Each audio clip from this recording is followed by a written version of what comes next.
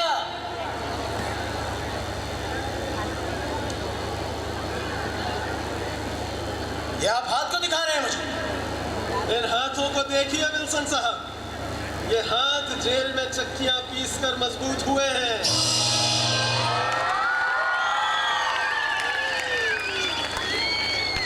آپ مجھے قید کر سکتے ہیں، میرے خیالات کو نہیں۔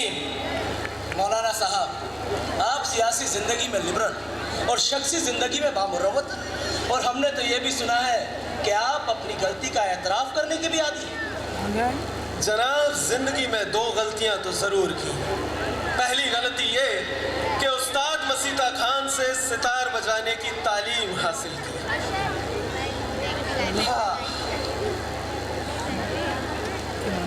بعد میں وہ شغل ترک کر دیا کیونکہ وہ کاموں میں حائل ہوتا تھا۔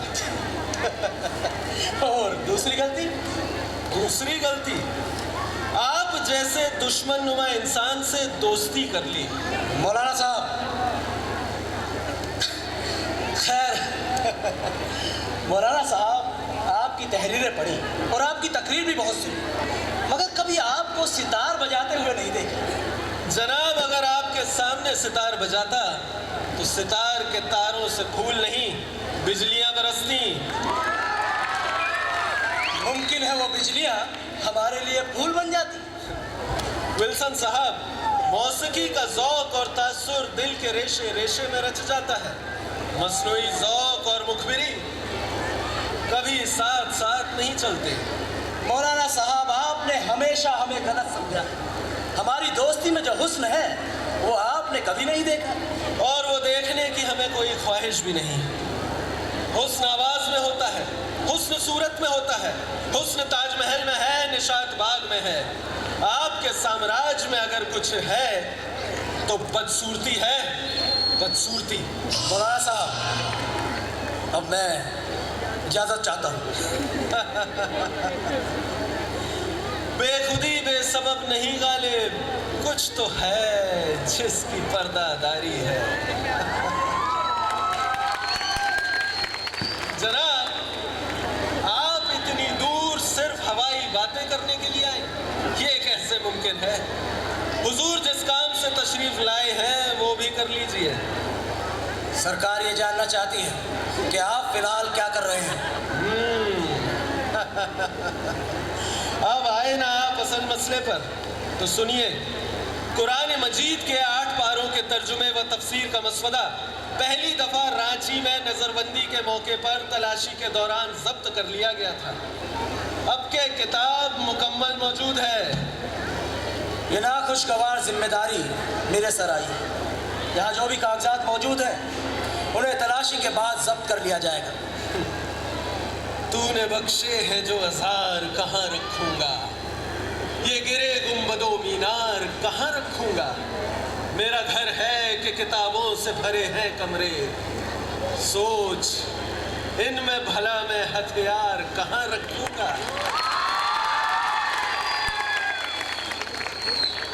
ٹھیک ہے ولسن صاحب، آپ کی یہی مرضی ہے تو یہی صحیح۔ آئیے اس ناخوشگوار فریضے کو انجام دے دیجئے۔ آئیے۔